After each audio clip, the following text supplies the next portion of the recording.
In this video, we want to learn about complex numbers. We will learn what is conjugate of a complex number. We will learn how to add, subtract, multiply, or divide complex numbers. We will learn about powers of complex numbers, absolute of complex number, or modulus of complex numbers, how we can graph complex numbers, and also we will learn how to solve equations that their answers is complex numbers. Every complex number is in the form of a plus bi, which a and b are real numbers. Right now you are familiar with real numbers. Real numbers are numbers that right now you are completely familiar with, like 1, 2, -3, 1/2, 2/3, 0.6. Any number that right now you are familiar with is a real number.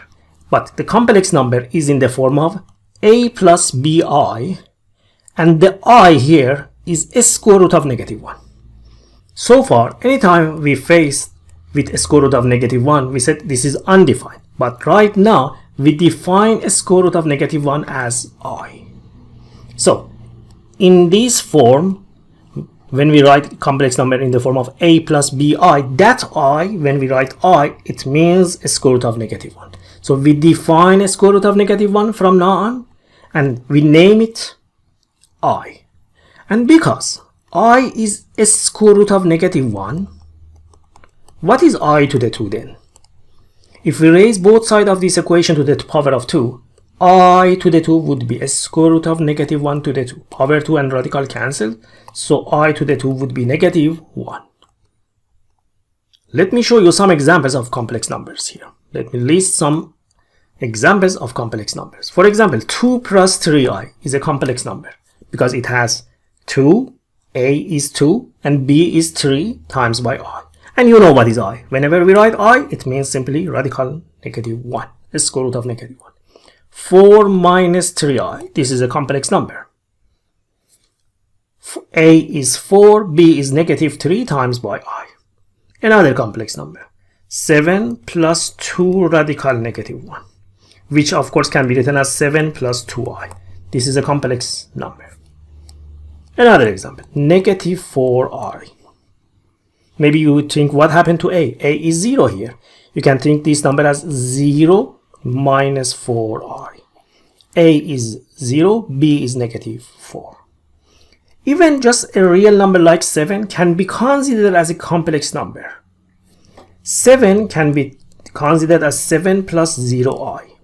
So, if we compare with this general form, in this complex number, a is 7, b is 0. But this is not really a real complex number because it has only real part, and because the coefficient of I is 0. But still we can consider this as a complex number. So complex numbers are the numbers that have two parts. A, which is a real number, plus another real number times by I. And a and b can be any real number. Let me show you another example of a complex number. For example, 1/2 plus pi over 4 times I. This is a complex number. 1/2 is a, and this is b times by I. Now we are a little familiar with the form of a complex number. Every complex number has two parts, real part and imaginary part. Remember, any complex number can be shown in the form of a plus bi.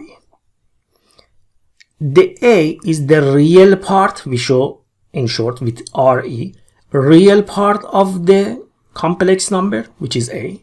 Imaginary part of a complex number we show with im. So, we read this real part and we read this as imaginary part of the complex number. For example, consider this complex number z equals 3 plus 4i. What is real part of this imaginary number? Real part of this imaginary number is only 3. Imaginary part of this complex number is 4. Attention, not 4i. The coefficient of I, just this number, is the imaginary part of the complex number. This is very important. Real is a, imaginary is only b, not b times I. Another example. Let me show you another example for this. Consider this complex number 2 minus 3i. What is the real part of this complex number? What is real of 2 minus 3i? Real of this complex number is 2. What is imaginary part of 2 minus 3i? Can you tell me what is the imaginary part? Only negative 3. So every complex number has two parts, as you can see here. Real and imaginary. Imaginary part of a complex number is the coefficient of I. Keep this in your head. And usually, it's very normal that we use symbol Z to show a complex number. Usually, if you remember in math, mostly we use variable x. But when we work with complex numbers, we use Z for the symbol of complex numbers, not x. You can use x, but mostly we use variable Z. And we say complex variable, attention. So x is mostly used for real variables, but we use symbol Z to show complex variables or complex numbers. This is very normal to use variable Z for complex numbers. If you remember, look at here. Here we wrote Z equals a plus bi. Z is a complex number. This is general form of a complex number.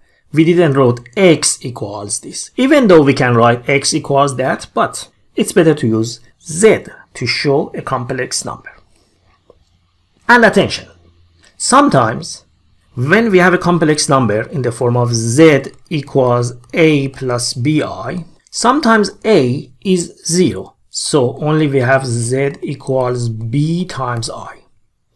If a is 0, so if we have only this part of the complex number, then bi is called a pure imaginary number. Because we don't have that real part, this real part is 0. This is a pure imaginary part, pure imaginary number. Because it's only imaginary, because it has only a number times by I. For example, negative 4i is a pure imaginary number because a is 0. 2i, the I, 1/2 I over 10. All of these are in the form of bi. Attention, I over 10 is basically 1 over 10 times I. These are examples of pure imaginary number when a is 0. All of these are examples of pure imaginary number. But for example, 2 minus I is not a pure imaginary number because it has a real part. So whenever we say suppose Z is a pure imaginary number, it means that suppose Z is in the form of b times I, like 4i, 5i, 7i, 10i, something like that. Now we want to get familiar with something new here, which we don't have in real numbers. Complex conjugate, or briefly conjugate of a complex number. What is conjugate of a complex number? If you remember from before, when we had an expression like x plus 2, the conjugate of this is x minus 2. Or when we had x minus 10, the conjugate was x plus 10. Or when we had radical 2 plus 7, radical 2 minus 7 is the conjugate. Something similar to this we have in conjugate numbers. Attention, when we talk about complex numbers, they are in the form of a plus pi. So they have two parts, real and imaginary. When we have a complex number in the form of a plus bi, its conjugate is a minus bi. So just change the sign in the middle, that is the coefficient of I, to opposite sign, then it's the conjugate of this complex number. But attention, you should change the coefficient, the sign of the coefficient of I, not a. So what is conjugate of a plus bi? a minus bi. It's very simple. What is conjugate of a minus bi? A plus bi. So these are conjugate of each other. So this is a two-sided arrow. Each of them is the conjugate of the other one. For example, what is the conjugate of 2 minus 3i? 2 plus 3i. And 2 plus 3i, the conjugate of 2 plus 3i is 2 minus 3i. These are conjugate of each other. Maybe you think by yourself why we talk about this, why this is important. Later, you will see that conjugate of a complex number is very important in the topic of complex numbers. It has some good properties and we need them for future. So this is a conjugate of a complex number. Let me show you another example. What is conjugate of 1/2 minus I over 3? Or 1/2 plus I over 3? The conjugate is 1/2 minus I over 3. What is conjugate of 4i? Its conjugate is negative 4i. Attention, always we change the sign of the coefficient of the term with I. Let me ask you a tricky question. What is conjugate of this number? 2i plus 3.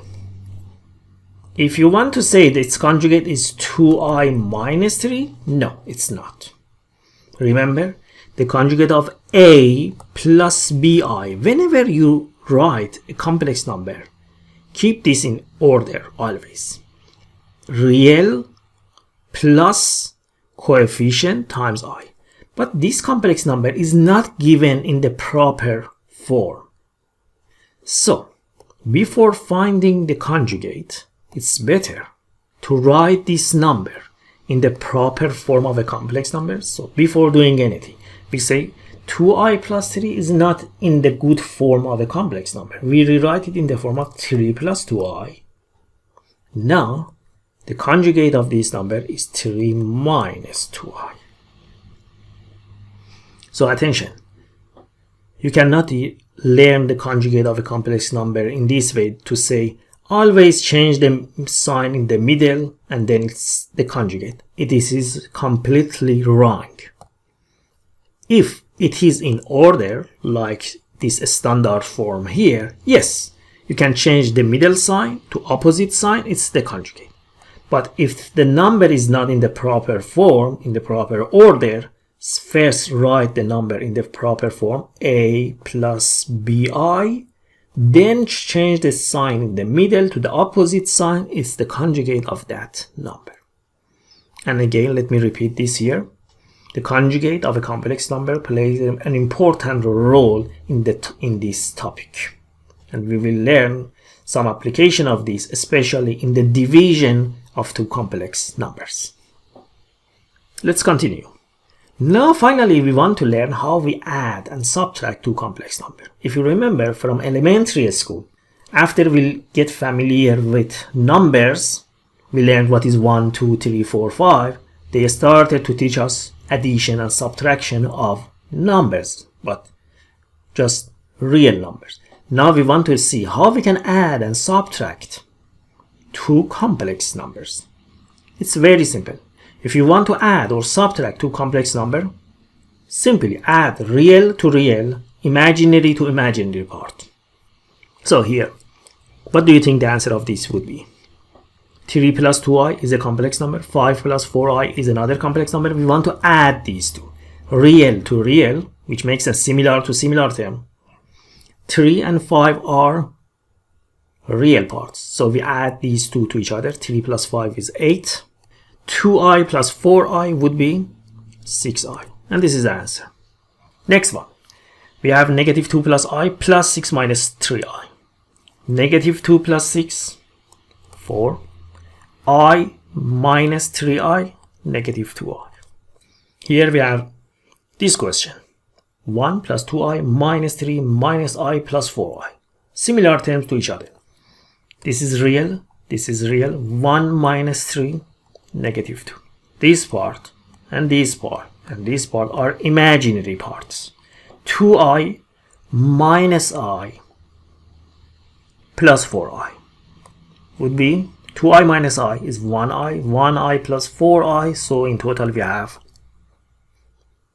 yes, 5i. This is the answer. Let's move to the next question.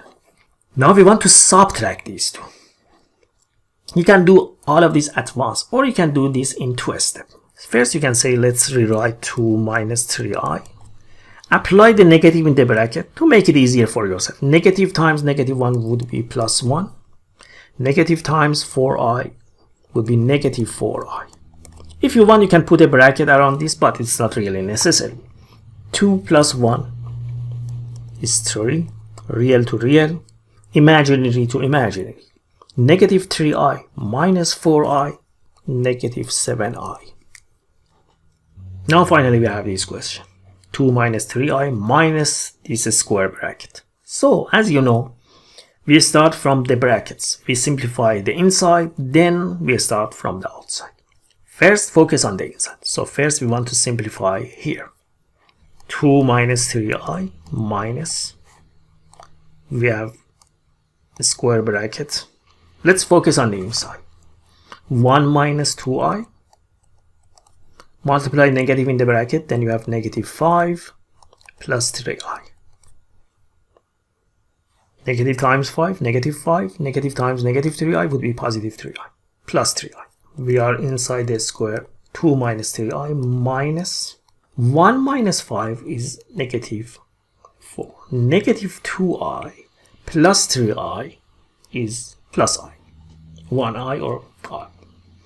Now, attention, we have a negative outside. So we have 2 minus 3i plus 4 minus I. Don't forget, multiply negative to each term.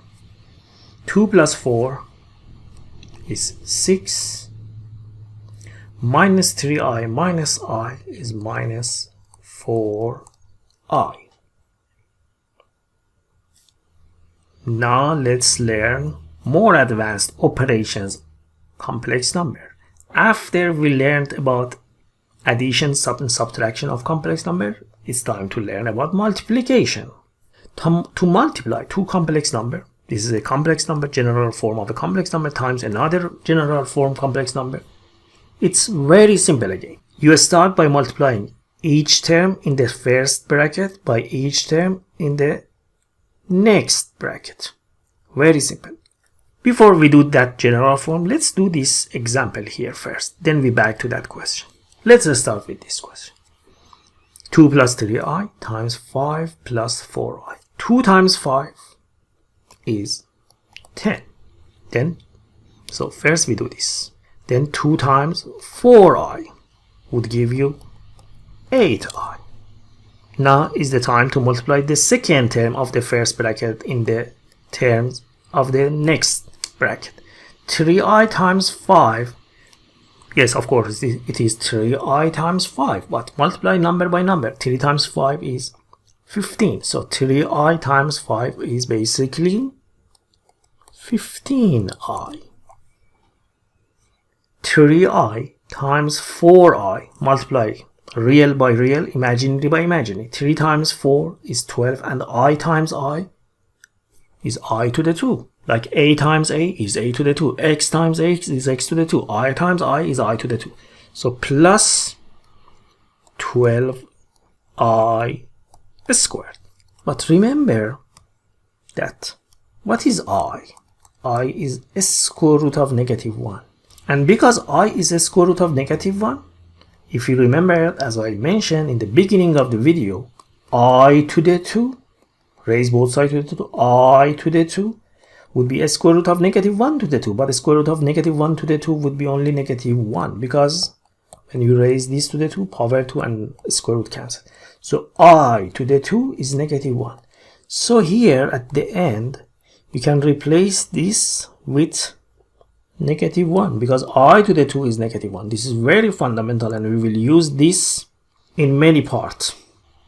So let's calculate this. 10 plus 8i plus 15i minus 12.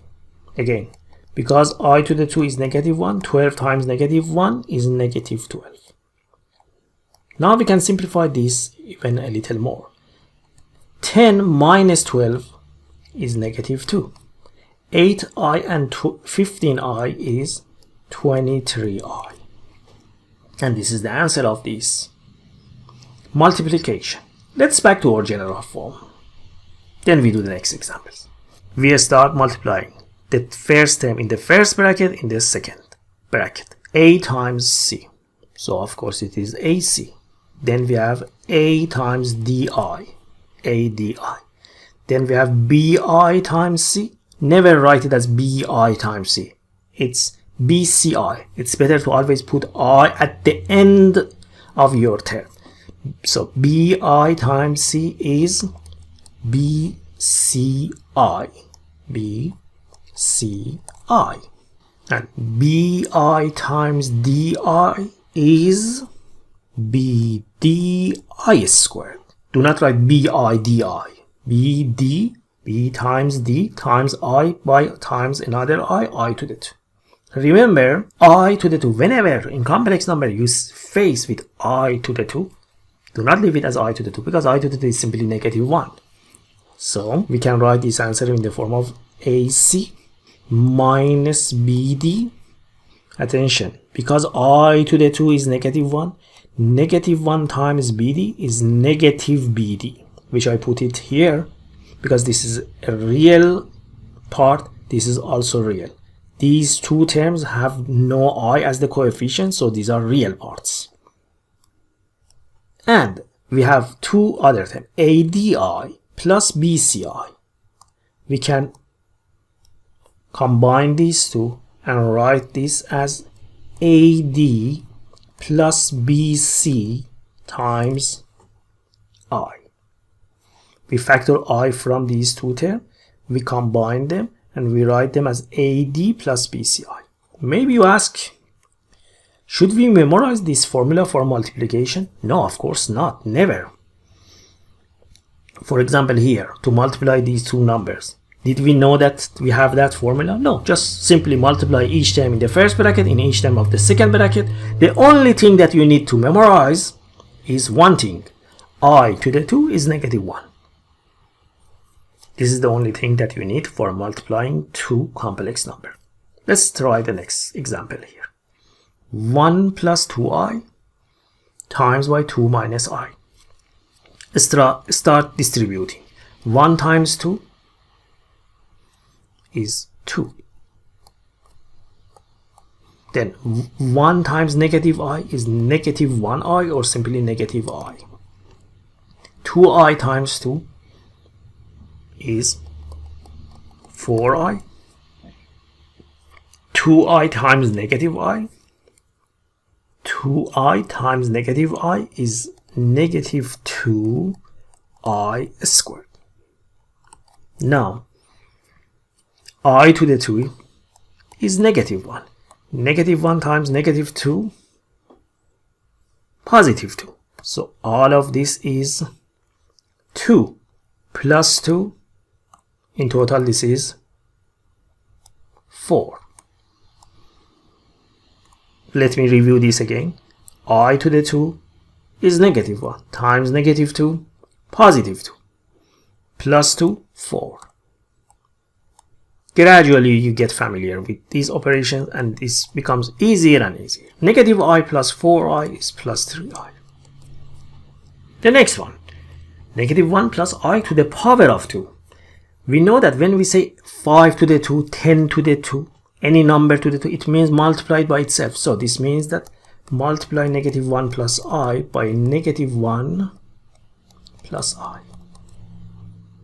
Another way that you can do this question is to remember this identity. A plus B to the 2 is A2, 2AB, and B to the 2. But many of you probably do not remember this formula. So instead of that, you can multiply the bracket by itself. There's no difference between the two methods, and the answer at the end would be the same. Let us start. -1 times -1 is 1. -1 times I is -I. Now is the time to multiply these. I times -1 is -I. I times I is I to the 2. I to the 2 is -1. negative 1, which is this last term here at the end. This is negative 1. Plus 1, 1 minus 1. This cancels each other. So the answer would be 0, because 1 minus 1 is 0. Minus I would be minus 2i. So the answer is only negative 2i. When we look at this answer, we know that this has no real part, because the real part is basically 0. So this answer is a pure imaginary number. Do you remember what is a pure imaginary number? We mentioned when we have a complex number in general form, this is general form of a complex number. When the real part of a complex number is 0, like this one, we say this is a pure imaginary number. Sometimes we get answers like this, that the answer has only the complex part and real part, sorry, the imaginary part, and the real part is 0.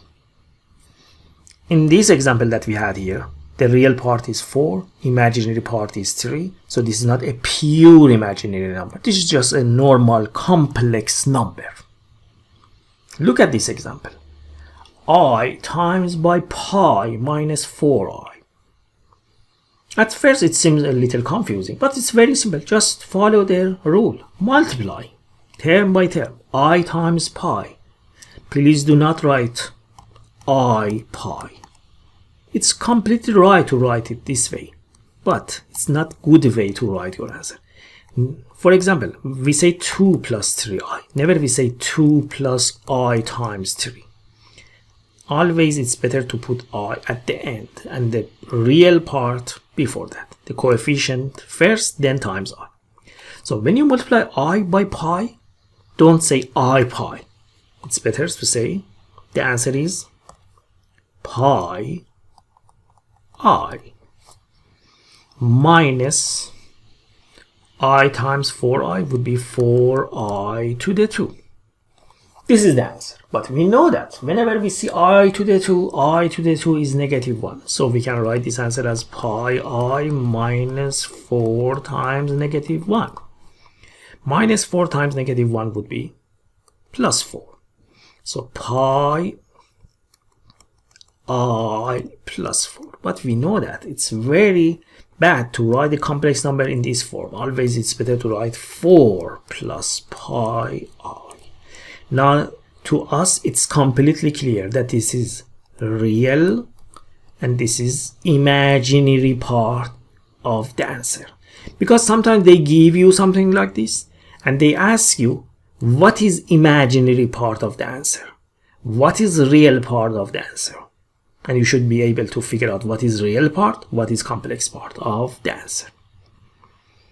So I highly recommend you to write the final answer always in the form of A plus BI, as I did here. Here we have 3 complex numbers and we have to multiply them by each other. From which side we have to start multiplying? Does it matter? No, like the normal numbers, like the real numbers. 2 times 3 times 5. The order matters? No, just multiply the brackets. You can multiply 3 by 5, 15 times 2, 30. Or 2 times 3, 6, 6 times 5, 30. The answer is the same. The order doesn't matter. And because the order doesn't matter, let's start multiplying these two first bracket by each other. Then we multiply by the last bracket. So, first we multiply these two by each other. 1 times 1 is 1. 1 times 2i, 2i. Then, I times 1 is just I. I times 2i is 2i to the 2 times by 1 plus 3i. Now if we simplify the first bracket, remember I to the 2 is negative 1. So 2i to the 2 would be negative 2. So this is negative 2 plus 1. So basically we have negative 1 plus 3i. These two, 2i plus I would give you 3i. Again, this is negative 2 plus 1 is negative 1. And don't forget to write the other bracket, 1 plus 3i. Now we want to multiply these two by each other. Let me ask you a question. Are these two numbers conjugate of each other? No. Remember, conjugate of a complex number is another complex number that the coefficient of I, the sign of this, is changed. But if you pay attention here, in the other complex number, the sign of 1 is changed to -1. So these two complex numbers are not the conjugate of each other. They seem to be conjugate of each other, but actually no, they are not conjugate of each other. This was just a question. Let's back to here. -1 plus 3i times 1 plus 3i. Multiply term by term again. -1 times 1. -1 times 1 is -1. Then -1 times 3i is -3i. Now we have to multiply this in the other bracket. 3i times 1 is 3i. 3i times 3i is 9i to the 2. Let's simplify this. Here, if you pay attention, this is -9. Because I to the 2 is -1.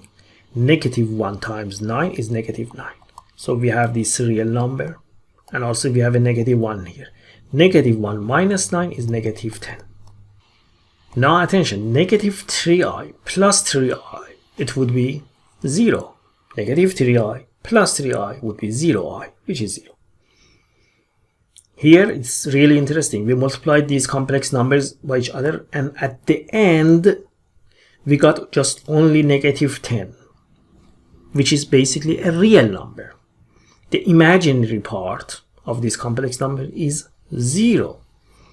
And it happens that we get answers like this. So we have basically 0i here, but we don't write that here. And this is the answer of this multiplication.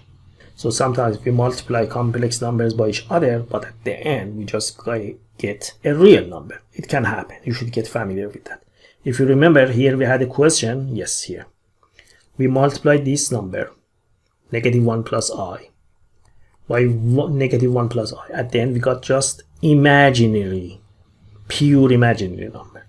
Sometimes we get just the real number. Now finally we want to learn how we can divide two complex numbers by each other. For example, how we can divide 5 plus 3i by, for example, 2 minus 7i. Because each complex number has two parts, real, imaginary, real, imaginary. Dividing complex numbers is not so easy. It's not so complicated, but it's not very straightforward. To divide a complex number by another complex number, we have to multiply the numerator and denominator. So, in this general form, if we want to divide this complex number by this complex number, we multiply numerator and denominator by the conjugate of the denominator. So always we focus on the denominator. We multiply numerator and denominator by the conjugate. Right now you know what is conjugate of a complex number. Conjugate of c plus di is c minus di. Maybe you wonder why I am doing this. Let me show you the reason behind this technique. Then you understand why by multiplying numerator and denominator by the conjugate of always denominator, you can find the answer of this division. Let's do this example first. 3 plus I divide by 1 minus 2. To divide these two complex numbers, we keep the numerator 3 plus I and the denominator. We multiply this fraction by the conjugate of denominator. What is conjugate of 1 minus 2i? 1 plus 2i. 1 plus 2i. Multiply the terms in the numerator. 3 times 1 is 3. 3 times 2i is 6i. 3 times 1 would give you this term. 3 times 2i would give you this term. Now is the time to multiply I by the second complex number here. So we multiply this I in these two terms. I times 1 is simply I. I times 2I would be 2I to the 2. This is numeric. But for denominator, please pay attention. Again, you can multiply this by this in the normal way, which is 1 minus 2I times 1 plus 2I. 1 times 1 would be 1. 1 times 2I, 2I. Then negative 2I times 1 would be negative 2I. And negative 2I times positive 2I would be negative 4I to the 2. This is the general method for multiplying two brackets by each other. But attention, we had this identity a minus b times by a plus b is always equal to a to the 2 minus b to the 2, which a is the first term, b is the second term. So we don't really need for the denominator to do this way, the calculation. You can simply say that 1 minus 2i times 1 plus 2i is 1 to the 2, which would give you this term, minus, exactly this minus, b, which is 2i to the 2, and 2i to the 2 would give you exactly 4i to the 2. And you don't need to really write these two middle terms. And as you can see here, please pay attention. These 2i and negative 2i in the middle, they cancel each other. So, whenever in division you multiply the denominators, you don't really need to distribute the two brackets by each other in the normal way. Always use this method. So focus on this. When you multiply the denominator, because you are multiplying the denominator by the conjugate, always you have this form, a minus b times by a plus b, or a plus b times a minus b. To get the answer for denominator, you don't really need to waste your time to distribute fully. Use this shortcut. A minus b times a plus b is a to the 2 minus b to the 2. So here, in this example, what would be 1 minus 2i times 1 plus 2i? It would be 1 to the 2, which is 1, minus 2i to the 2. So a minus b times a plus b is a to the 2 minus b to the 2. And in this way, you save a little time for yourself. Now focus on the numerator. In the numerator, we have 3, and we have that 2i to the 2 at the end. I to the 2 is negative 1. So 2i to the 2 is negative 2, because I to the 2 is negative 1. Negative 1 times 2 is negative 2. 3 minus 2. So we combine this term with this term. 3 minus 2 would be only 1. 6i and I would be 7i. This is the end of the story for numerator. Now look at the denominator. In the denominator, we have 1 to the 2 minus 2i to the 2. We know that this is 1 minus 4i to the 2. 2 to the 2, I to the 2. But I to the 2 is negative 1 times by a negative 4. This equals 1 plus 4, which is 5. So the denominator is 5. This is the answer of the question. But it's better, as I mentioned before, to write your answer in the form of exactly a plus bi. To convert this fraction in this form, I am going to divide each term in the top by the term that we have in the denominator. Right now, only we have a 5 here. We don't have any imaginary part, fortunately, here. Now, we can write this answer in the form of 1 over 5 plus 7 over 5i. And this is the real part, which is a, and this is the imaginary part times by I.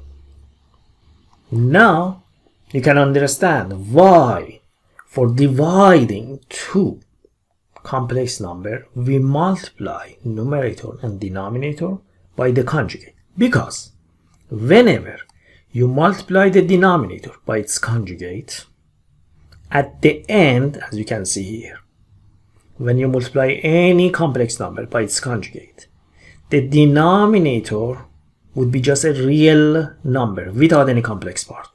5, 7, 10, 1, 2.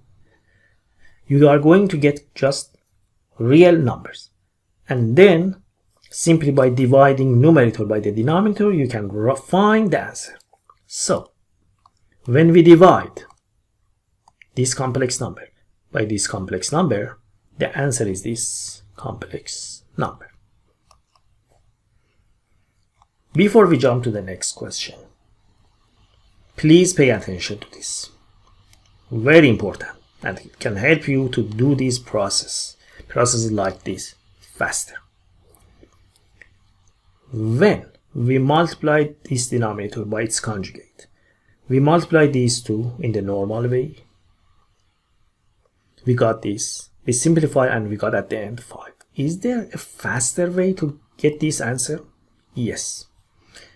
When you multiply the denominator by its conjugate, you don't need to really multiply them. You can get this answer faster.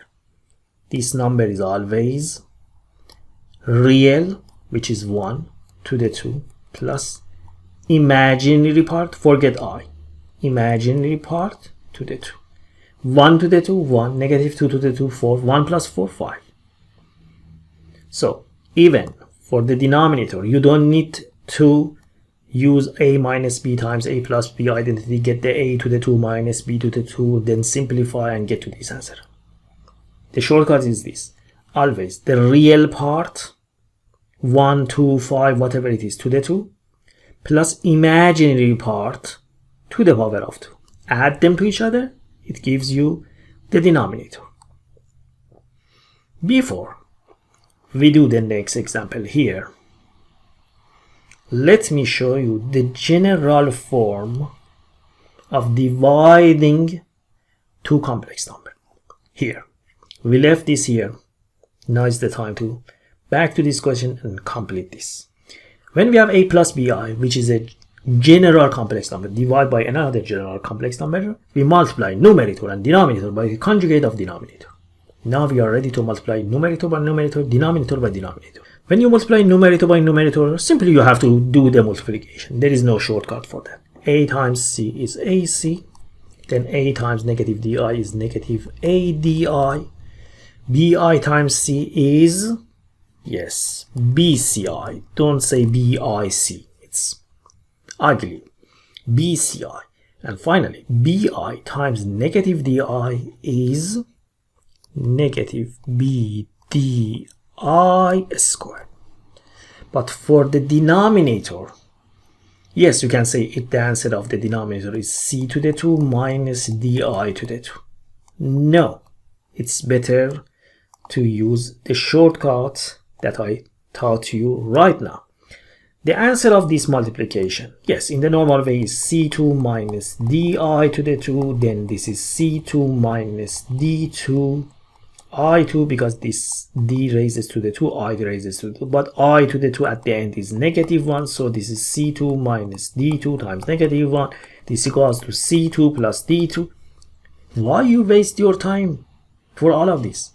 When you multiply this by this, memorize this. The answer is always this. This number to the 2, this coefficient to the 2. Very simple. So the answer is, so even we don't look at these denominators, always the answer is c2 plus d2, which c is real, d is imaginary part to the 2. Please don't forget, do not include I here. Just c2, d2. Add them to each other. And now we can write our answer in this form. Please pay attention. In numerator, we have this ac and this term. I to the 2 is negative 1. Times by this negative would be positive. So we have AC plus BD. Negative times negative would be positive. And attention please, these two terms, we can combine these two, consider them as a group. These two are real. They don't have any coefficient of I. AC plus BD. But the other two terms have I. If we factor I from these two terms, this term and this term have I in common, so we can write them in the form of BC minus AD times I. What happened here? BC times I minus, I prefer to write BC first because BC is positive. I prefer to put the positive term first, then minus the other term. Please attention. If you have something like negative 4x plus 7x, we can write it as 7x minus 4x. Which form is better? Of course, 7x minus 4x is better. They are equal, but which form is better? So I prefer to write it as BC minus AD times I all over C2 plus D2. But is this really the final answer of the division of two complex numbers in general form? No, because you know that when we talk about a complex number, we talk about something in the form of A plus BI. Is this number in this form? No. To make it in that form, you have to divide this by this denominator. Then that would give you the real part plus divide all of this by this, and that would give you BI. So let me do this here so you understand what I mean. So finally we have, please pay attention, AC plus BD divide by C2 plus D2 plus BC minus AD all over C2 plus D2. Attention, all of this is a number times by I. Now this is the real part of the answer, and this coefficient is the imaginary part of the answer. Basically, you can think it this way. This is the A and this is the B of the complex number. A question: should we memorize this division formula? Should we memorize this big formula for dividing two complex numbers? Of course, no. Never. For example, here we did the division without that formula. The technique you have to memorize: to divide two complex numbers, multiply numerator and denominator by the conjugate of the denominator, and simply you can get the answer. Let's do this. 4 minus 3i divided by 3 plus 2i. We write the numerator 4 minus 3i divided by 3 plus 2i. We multiply top and bottom by the conjugate of the denominator. Conjugate of 3 plus 2i is 3 minus 2i. 3 minus 2i. Now let us start multiplying numerator by numerator, denominator by denominator. Let us start with the denominator. Remember the shortcut for multiplying this by this. We are not going to do any multiplication. Remember the shortcut. What was the shortcut? This to the 2 plus this to the 2 is the answer of denominator. So the answer of denominator is 3 to the 2 plus 2 to the 2. Even you can do this calculation in your head and write 9 plus 4. 13 is denominator. Done. But let's leave it in this form for now. For numerator, unfortunately, you have to do the multiplication. 4 minus 3i times by 3 minus 2i. Term by term. 4 times 3, 12. 4 times negative 2i is negative 8i. Negative 3i times 3 is negative 9i. And negative 3i times negative 2i is plus 6i to the 2. Remember, I to the 2 is negative 1. So basically this term is like negative 6. 12 minus 6 would be only 6. Negative 8i minus 9i is negative 17i. I all over 13. And as you know, we have to write our answer in the form of 6 over 13 minus 17 over 13i. Now look at the next question. 5 plus 3i divided by I. Again, we have a complex number in numerator, we have a complex number in the denominator. But when we see I, it's a bit unusual complex number. What has happened to a? Because a complex number should be in the form of a plus bi. We are looking for a. A is 0. We have basically 0 plus I. Keep this in your head. When you see something like I or 2i, it means that the real part is 0. What is conjugate of 0 plus I? The conjugate of 0 plus I is 0 minus I. The conjugate of 2 minus I is 2 plus I. What is conjugate of 3 plus I? 3 minus I. So when we have just I, you have to think it as 0 plus I. And its conjugate is negative I. So we multiply numerator and denominator by a negative I. Because this is the conjugate of the denominator. Let's multiply numerator by numerator. 5 times negative I is negative 5i. 3 times I is negative 3i to the 2. And the bottom is I times negative I. Again, if you remember the shortcut, what was the shortcut? The shortcut was this. When we have a number plus something times I, the denominator would be this squared plus this squared. We don't have this first term here. It's 0. 0 to the 2 is 0. But this coefficient here is 1. Basically, when we see I, it means that we have 1i. 1 squared would be 1. So the denominator here would be 1. If it's a little confusing for you in this particular example, that method, easily multiply these two by each other. I times negative I times negative I. It equals to what? It equals negative I to the 2. I to the 2 is negative 1. Negative 1 times negative would be 1. Same answer. So this time the denominator is very simple, 1. So the answer of this division would be negative 5i over 1, which is negative 5i. What is this number? 3, because I to the 2 is negative 1. Negative 1 times negative 3 is 3. So basically this number is 3. 3 divided by 1 would be 3. I highly recommend you, please write this answer in this form, because always we prefer to have a plus bi. Don't leave your answer in this form. Write it always in the standard form, a plus bi. 3 minus 5i.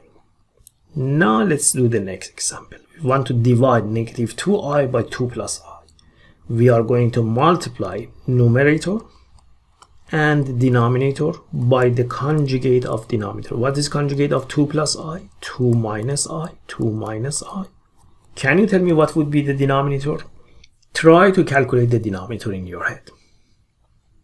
What is 2 plus I times 2 minus I? Remember the shortcut? Based on the shortcut, the denominator would be this number squared plus this coefficient squared. Here we have a 2, here we have a 1. 2 squared is 4, 1 squared is 1, 4 plus 1, 5.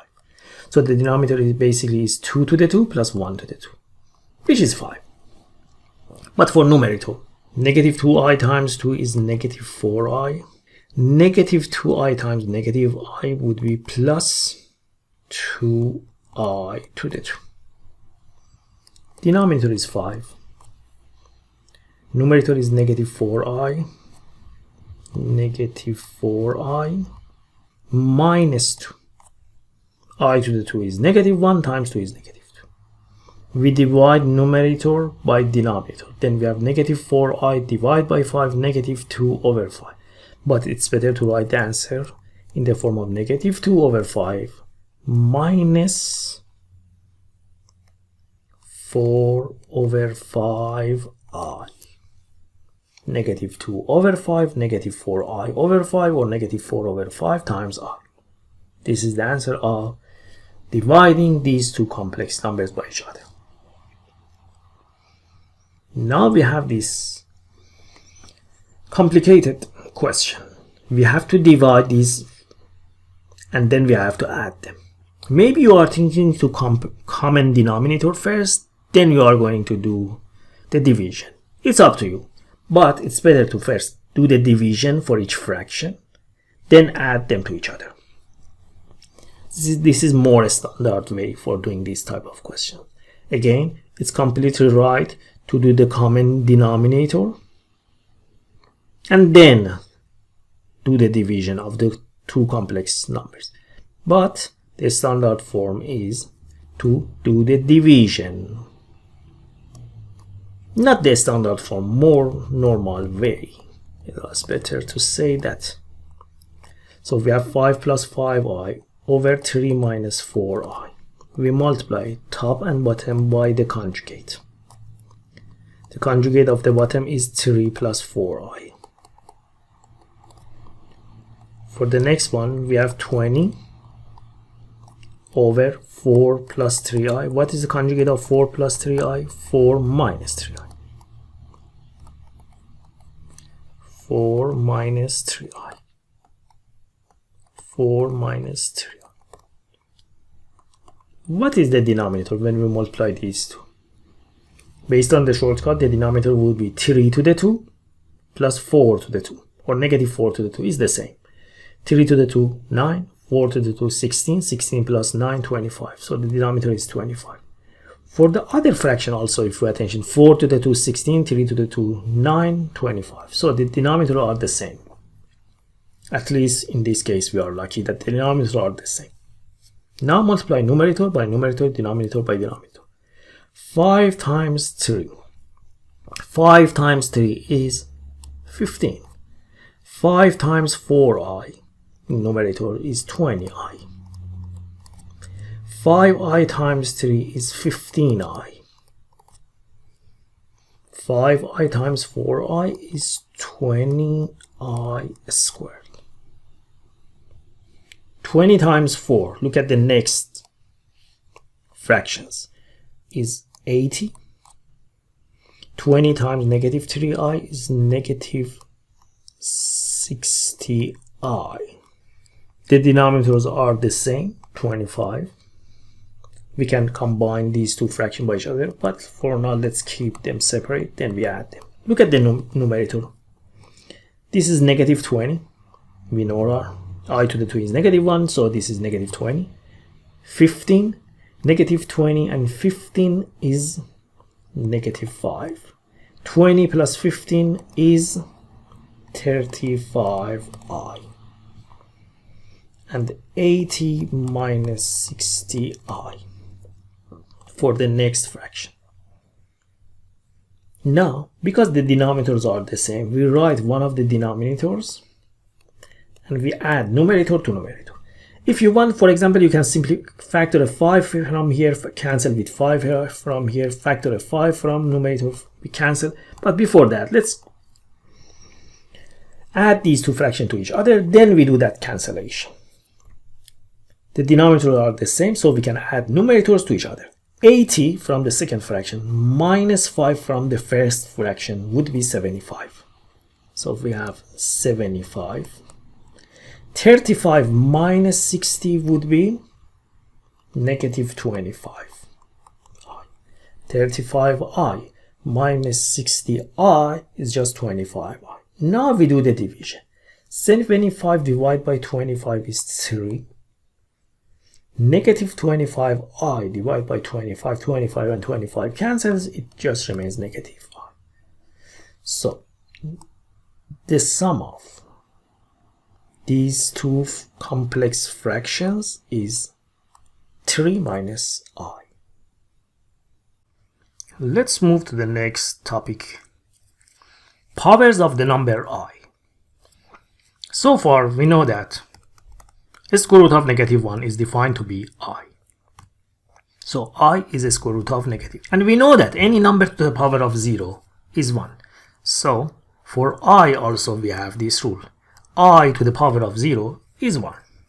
I to the 1 is of course I. I to the 2, we have seen this several times, is negative 1. Because I is a square root of negative 1, negative square root of negative 1 to the power of 2 is negative 1. But what about I to the 3? I to the 3 is I times by. Or we can say I to the 3 is basically I to the 2 times I. But I to the 2 is negative 1, so this equals to negative I. So I to the power of 3 is negative I.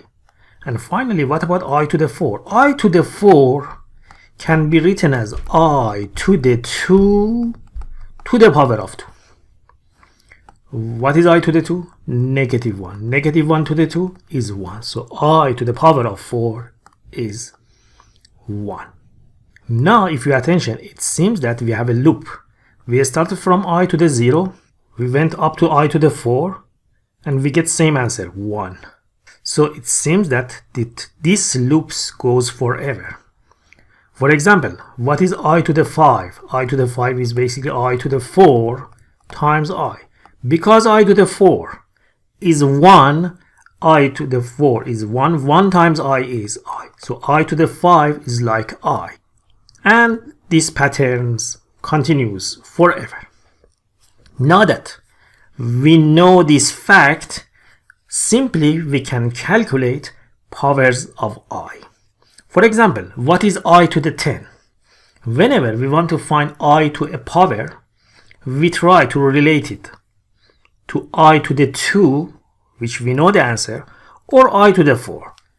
Both of them works for you. Let me show you how. I to the 10 can be considered as I to the 8 times I to the 2. The reason I am writing I to the 10 in this form is that I want to relate this part to I to the 4. That already I know that it is 1. I to the 8 is basically I to the 4 to the 2 times by I to the 2. I to the 4 is 1. 1 to the 2 is 1. So all of this part is 1. 1 times I to the 2 is I to the 2. But already we know that I to the 2 is negative 1. So I to the 10 is negative 1. But let me show you another method that you can use for finding I to the 10. You can write it simply as I to the 2 to the 5. And then this is negative 1 to the 5. And negative 1 to the 5, because the power is odd, the answer is still negative 1. What about I to the 13? Again, it's up to you to relate this to I to the 2 or I to the 4. And the answer is the same. I to the 13 can be written as I to the 12 times by I to the 1. 12 plus 1 is I to the 13. Now, I to the 12 can be written as I to the 4 to the 3, or you can write it as I to the 2 to the 6. The answer is the same. I to the 2 is negative 1. Negative 1 to the 6 is 1 times I. Because the power is even, this becomes positive. Negative 1 to the 6 is 1. 1 times I is I. So this equals I. What about I to the power of 2025? You can write this simply as I to the power of 2024 times by I. Always we try to convert this power to an even power first. If it is odd, we convert it to even. Now for I to the power of 2024, again you can write this as I to the 4 to the power of something, or you can write it simply as I to the 2 to the power of 1012. Because 1012 times 2 is again 2024. I forgot to write I here. I to the 2 is negative 1. Negative 1 to the power of 1012. 1012 times I. Negative 1 to the even to this even power is 1. So we have 1 times by I, and it equals I. Now look at this example. We have I to the 2 plus I to the 3 plus I to the 4 all over I to the 6 plus I to the 7. Here you can simply look at the numerator, factor I to the 2, look at the denominator, factor I to the 6, cancel some common terms, then start using the technique for the powers of I. But it's easy and we don't need really to factor anything. Let's start by substituting the values that we know. I to the 2 is negative 1. Let me write down the things that we know. I to the 2 is negative 1. I to the 3, because it's I to the 2 times I, this equals to negative I. And I to the 4 is 1. So these are the things that already we know. So for numerator, we have negative 1. I to the 3 is negative I. And I to the 4 is 1. For the denominator, we have I to the 6. I to the 6 is basically I to the 2 to the 3. This is negative 1 to the 3, and it is negative 1. So this is negative 1. I to the 7 is basically I to the 6 times I. I to the 6 already we know is negative 1. So the negative 1 times I, or negative I. Now let's simplify the numerator and denominator. When we look at the numerator, negative 1 plus 1 cancels, so we have only negative I. And in the denominator we have negative 1 minus I. Here, please attention. It's not bad idea to multiply numerator and denominator by a negative to get rid of these extra negatives that we have in the numerator and denominator. If we multiply numerator and denominator at the same time by a negative, then this would be positive, positive, and positive. But if even you don't find this technique, still you can simplify this expression, this fraction. Attention, we have a division. Negative I divide by negative 1 minus I. And already we know how to divide two complex number. To divide two complex number, we multiply numerator and denominator by the conjugate of the denominator. What is conjugate of negative 1 minus I? Negative 1 plus I. So we multiply numerator and denominator by the conjugate of the denominator, which is negative 1 plus I. By doing this, numerator would be negative I times negative 1 would be I. Negative I times I would be negative I to the 2. Let me erase these from here so we have enough space to do the question. For the denominator, we know that when we multiply a complex number by its conjugate, the answer always is this number to the power of 2 plus this coefficient negative 1 to the 2. So for denominator, we know that the denominator would be negative 1 squared, which is 1. So the denominator would be negative 1 squared plus coefficient of negative I here is negative 1 plus that number, which is negative 1 also to the 2. The other way that you can find the denominator is to simply multiply this by this. But as I mentioned before, this technique is much better for finding the denominator. Let's continue simplifying. The denominator would be 2. Negative 1 to the 2 is 1. Negative 1 to the 2 is 1. So the denominator is 2. But for numerator, we have I minus I to the 2, which is negative 1. So numerator is I plus 1 or 1 plus I. This is better form for writing the numerator.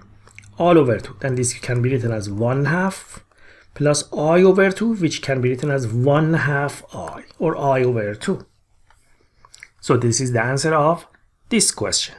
We wanted to simplify this fraction, and this is the final answer. Next topic that here we have is, we say two complex numbers, a plus bi and c plus di, are equal if and only if the real part of these two complex numbers is equal to each other and the imaginary part also be equal to each other, which makes sense. We say these two numbers are equal if real part equals to real part, imaginary equals to imaginary part. So basically we have this rule. This complex number equals to this complex number if real equals real, if imaginary equals to imaginary, b equals d. This should be clear for you why this is true. Now that we know this simple fact, if a plus bi, which is a complex number, equals to 3 minus 2i, what is the value of a and what is value of b? By comparing left side and right side, immediately we can understand a should be 3 and b is negative 2. Because remember, the real should be equal to the real and imaginary should be equal to imaginary part. So b is negative 2, a is 3. Now let's do a little harder example.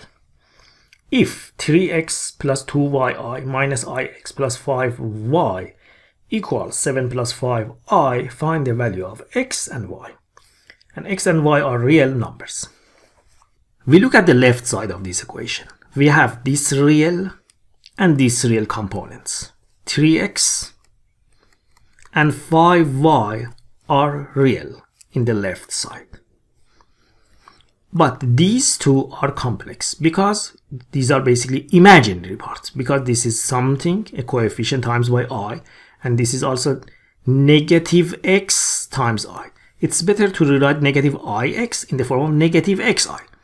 But it is written in the question in this form, maybe to confuse us, but we know that we have to consider negative ix as negative x times I. X is the coefficient of I.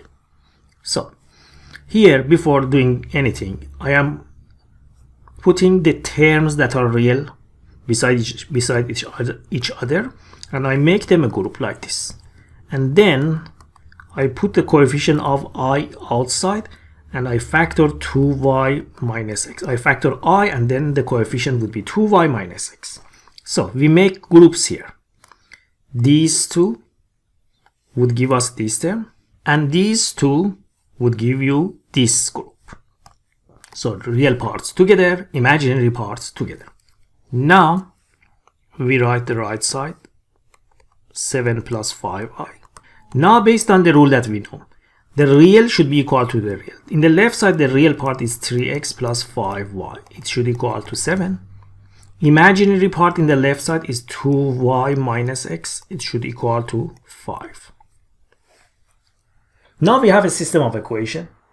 Two equation, two unknown. We want to find the value of x and y. There are several ways to solve a system of equation. You can use elimination method, substitution method, any method that you like. But here I prefer to start from the second equation, and I'm going to isolate this for x. I move x to the right side and 5 to the left.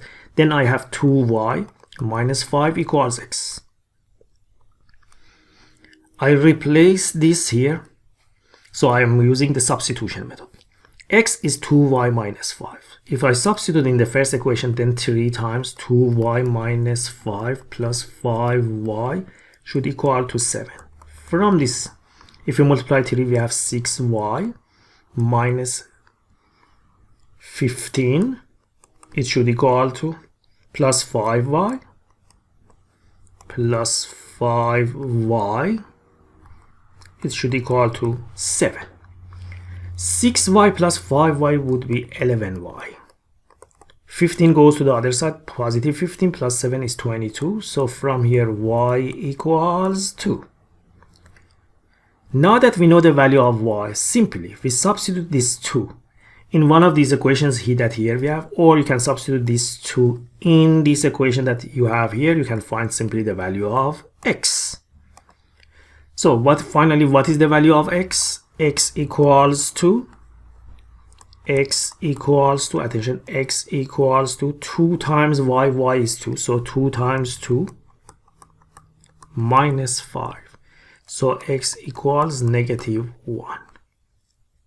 The question was find the value of x and y such that these two sides are equal to each other. So x is negative 1, y is 2.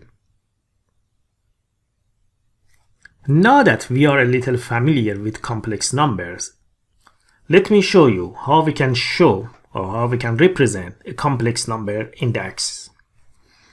Let me remind you real numbers, how we show real numbers. For showing real numbers, we draw a horizontal axis. Here we suppose to be 0, 1, 2, negative 1, negative 2. And any real number can be shown on one axis and on a horizontal axis. For example, if you ask me where is 1.5, I will tell you 1.5 is somewhere here between 1 and 2.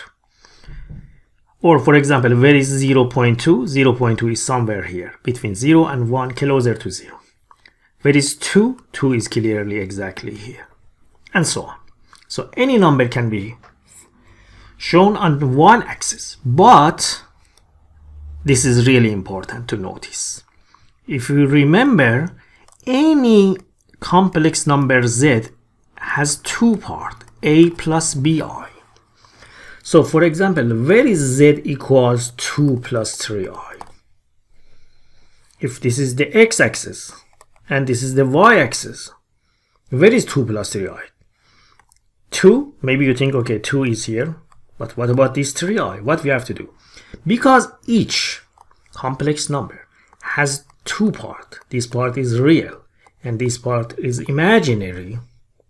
For that reason, when we are talking about complex numbers, we are not going to suppose the x-axis x. Usually we name it real axis. In this topic, we name this horizontal axis real axis, and we name this vertical axis imaginary axis. So from now on, when we talk about complex numbers, the vertical axis, the y-axis is imaginary and the horizontal is real axis. Now, if you want to find this number, 2 is the unit that you have to go in the horizontal direction, and 3, this coefficient, is the amount that you have to go in the vertical direction. So now you should be able to figure out where is 2 plus 3i. 2 plus 3i is basically a point somewhere here. 2 unit to the right, 3 unit up. So 2 unit to the right, 3 unit up, and this is your point, 2 plus 3i. Another example. Suppose you have this point, -1 plus 2i. Now you move 1 unit to the left, plus 2i, 2 unit up. Let me name this point z2 and this one z1. So this is z1 and this is point z2. Another example. Where is z3 equal -3i? This number has no real part. So x value, or a, basically is 0. Just you have to move 3 unit down. So -1, -2, -3. So that point is basically here. This point here. So z3 is exactly this point on the vertical axis that from now on we name it imaginary axis. Now that we learned about how to represent a complex number graphically, let's move to the next topic, which is very important topic. Now we want to learn about absolute value or modulus of a complex number. Let me remind you, in real numbers, when we had a number like 4, absolute of 4 was 4. And absolute of -4 was also 4. And if you remember, the meaning behind the absolute was the distance from origin. If here is 0, 1, 2, 3, 4, 4 is here. -4 is a point here. The distance from 4 to the origin is 4 units. The distance from -4 also to the origin is 4 units.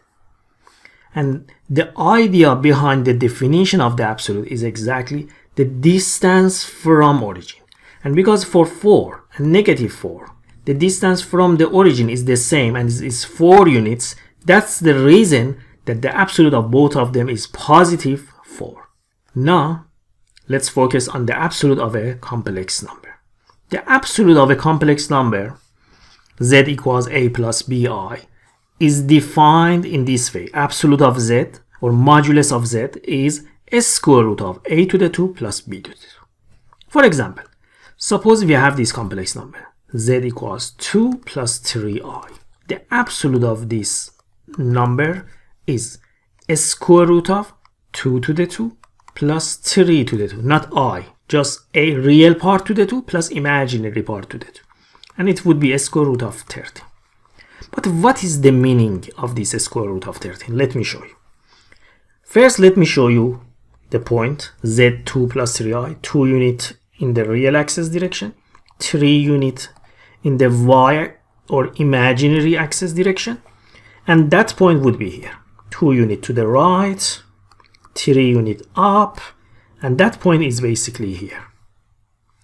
If you pay attention, a square root of 13 that we got for the value of absolute or modulus of z is exactly the distance from this point to the origin. If you pay attention, if we consider a right triangle here, based on the Pythagorean theorem, this is 2, this is 3, hypotenuse of this triangle is exactly a square root of 13.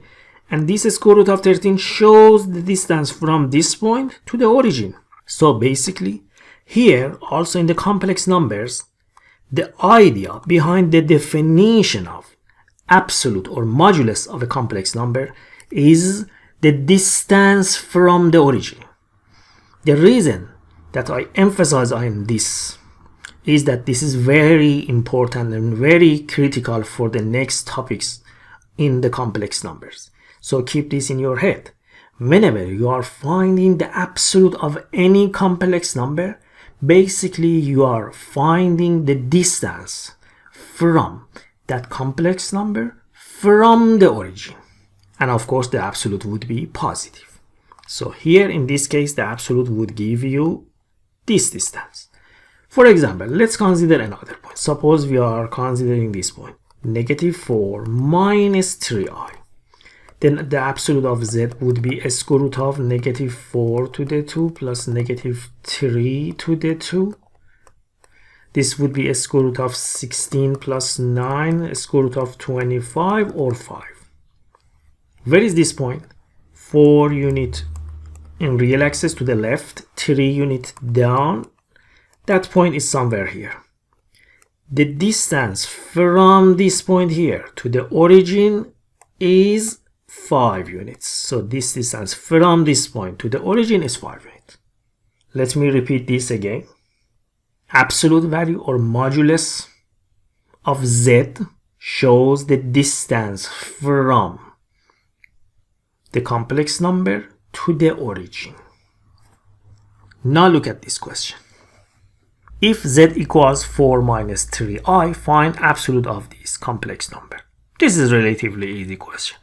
Absolute of z would be a square root of 4 to the 2 plus -3 to the 2. It could be 16 plus 9 to a square root of 25. It's 5. And if you want to show for yourself what it means, 1, 2, 3, 4 unit in the real axis direction, 3 unit down in the y-axis direction or imaginary axis.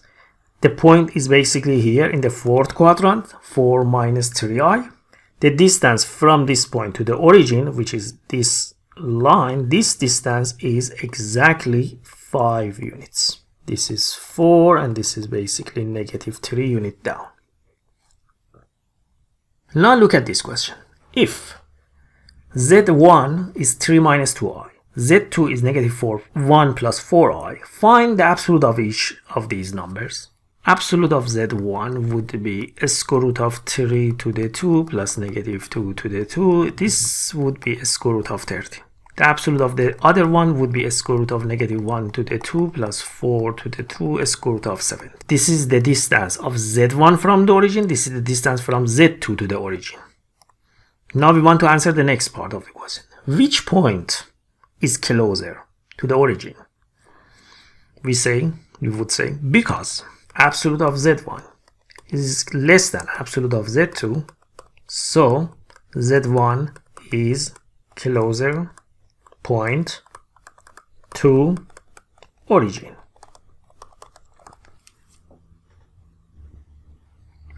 Now here we have one important identity or formula that later when we progress in the learning of complex numbers, it would be very fundamental in solving questions. That identity is this: z, which is a complex number, times by z bar. What is z bar?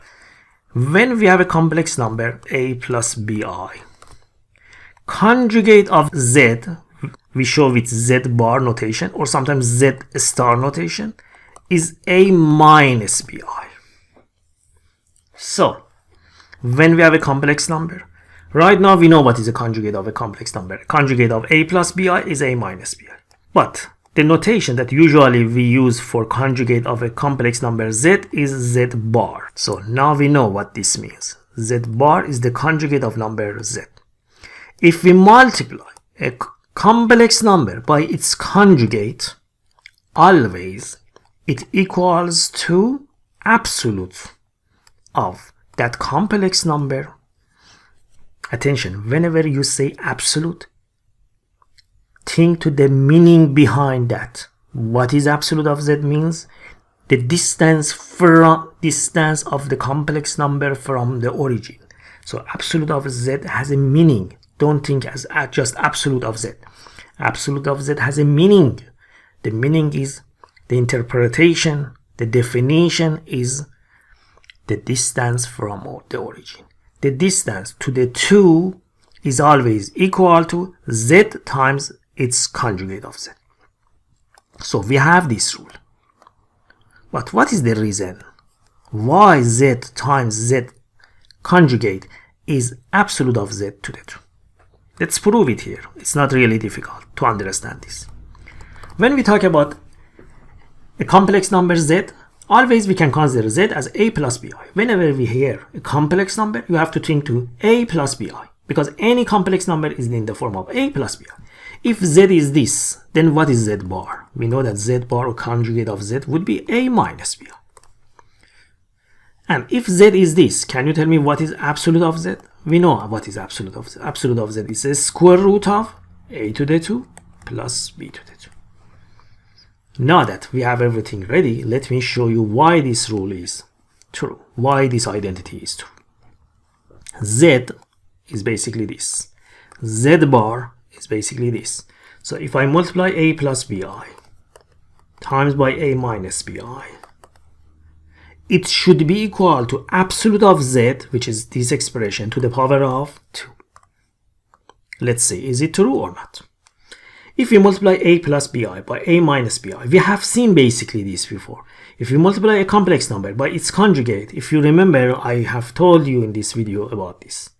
When we multiply a complex number by its conjugate, the answer would be, if you want to go step by step, the answer would be a to the 2 minus bi to the 2. Then you can simplify this. But if you remember, I told you a shortcut about this. When you multiply a complex number by its conjugate, the answer would be simply a to the 2 plus b to the 2. So z times by z bar is a2 plus b2. And if you distribute this by this, you would see that it equals this. But look at the other side. The absolute of z is this. If you raise this to the power of 2, if you raise a square root of a2 plus b2 to the power of 2, this equals also a to the 2 plus b to the 2. So this means that whenever we multiply any complex number by its conjugate, this is the same as the distance of the complex number, or the absolute of the complex number, to the power of 2. Let me show you this by an example. So by an example, we proved it in general, but we want to test this in one example. For example, consider this complex number 2 plus 3i. The conjugate of this complex number is 2 minus 3i. Let's first calculate the left side. Z times z bar would be 2 plus 3i times 2 minus 3i. Based on the shortcut that we have learned in this video, we know that if we multiply 2 plus 3i by 2 minus 3i, the answer would be 2 to the 2 plus 3 to the 2, and it would be 13. Now, let's calculate the right side.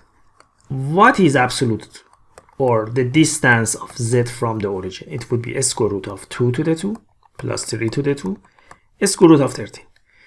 But a square root of z, the absolute of z, or modulus of z to the 2. If we raise the absolute of z to the 2, this would be a square root of 13 to the 2. It equals 13. So this confirms that always, for any complex number, if we multiply the complex number by its conjugate, this is the same as absolute of z to the 2. The reason that this identity is very important is in the proofs that we will see in the topic of complex numbers. Now let's move to the next topic, solving equations. As the first example, we want to solve the equation x to the 2 plus 1 equals 0 in the complex numbers. If we want to solve this equation, this is a quadratic equation. You can use quadratic formula to solve this equation, but because it's so simple equation, you don't really need to use quadratic formula for solving this equation. Simply you can move one to the other side. Then we are going to take a square root from both sides. If we take a square root, then we have plus minus a square root of negative 1. So far, before learning about complex numbers, when we had a negative number in the square root, in our answer, we reject this answer because we know that inside the square root cannot be negative, and we say this is not acceptable solution, or this is not an answer for the equation, and we say the equation has no solution. But right now, because we know that a square root of negative 1 is defined as I, now we are not going to say this equation has no solution. Basically, this equation has two solutions, and the solutions are plus minus I. From the beginning of the video, we have learned that a square root of negative 1 is defined as I. So here x is equal to plus minus I.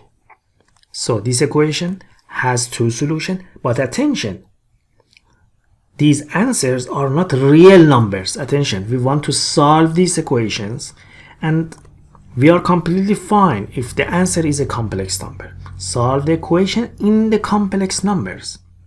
Attention, we are not saying that our answer is a real number. No, it's not a real number. The answer is a complex number.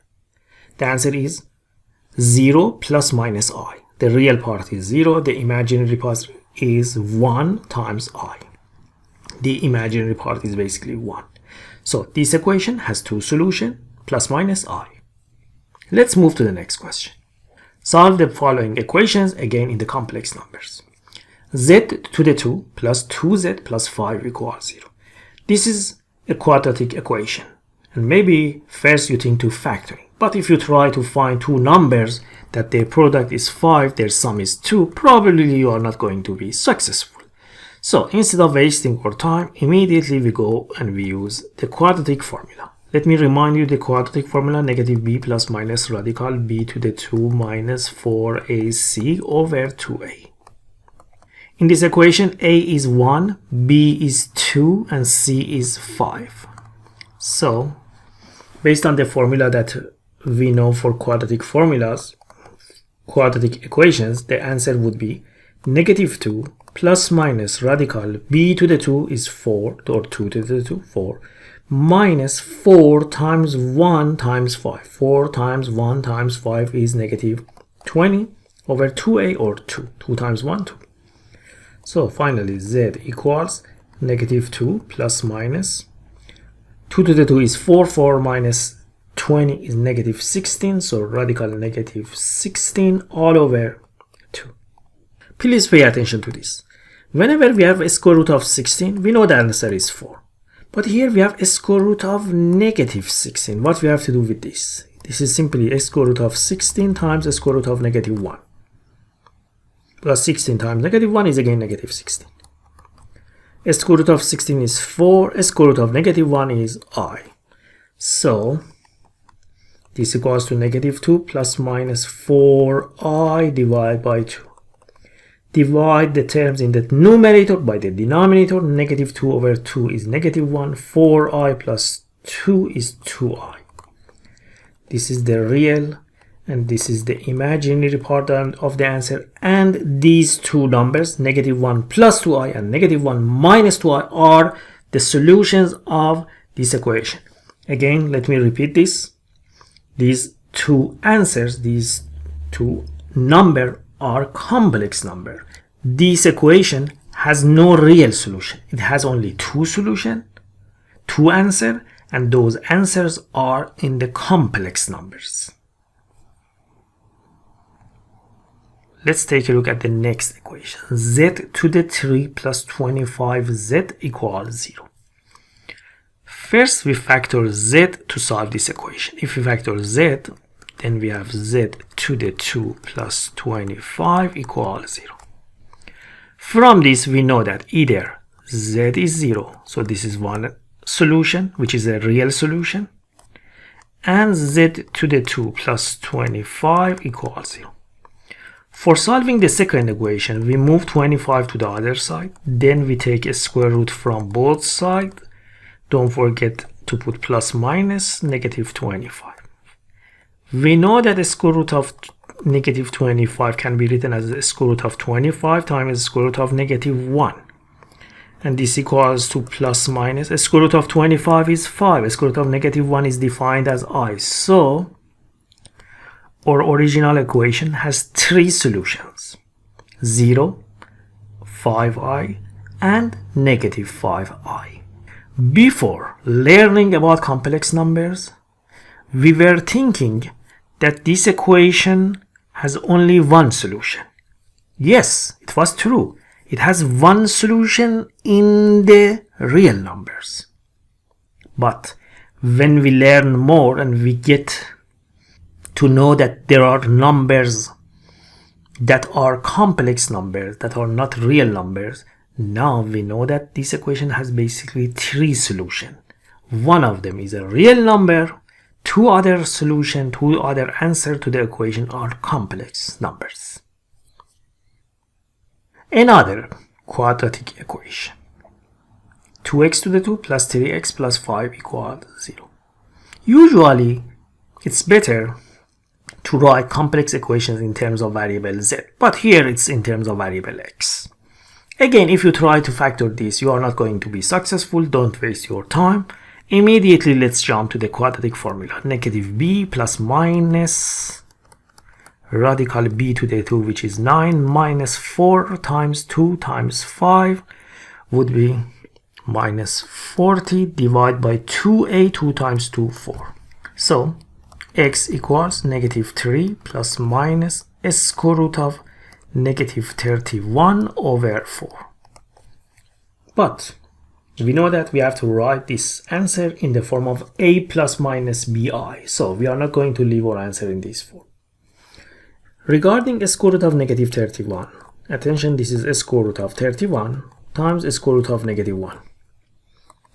A square root of 31 is not a number that we can calculate, so we leave it, but the square root of negative 1 is I. So x equals negative 3 plus minus a square root of 31 I all over 4. This can be written as negative 3 over 4 plus minus a square root of 31 over 4 times I. These two numbers are the solutions of that quadratic equation. Attention, this part plays the role of A and this part plays the role of B. Real part, imaginary part.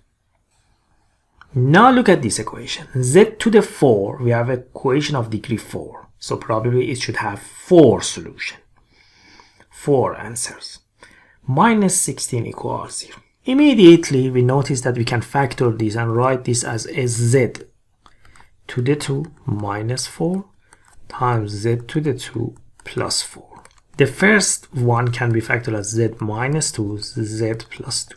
But we cannot factor the second one, so we are going to leave it in this form.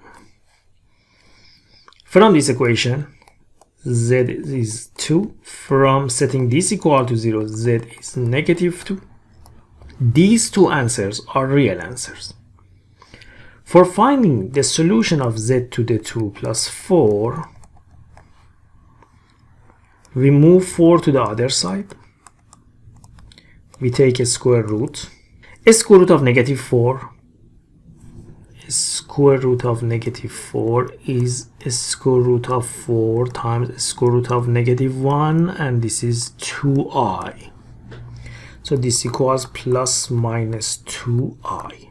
So this equation, as we expected, has 4 solutions: 2, negative 2, 2i, and negative 2i.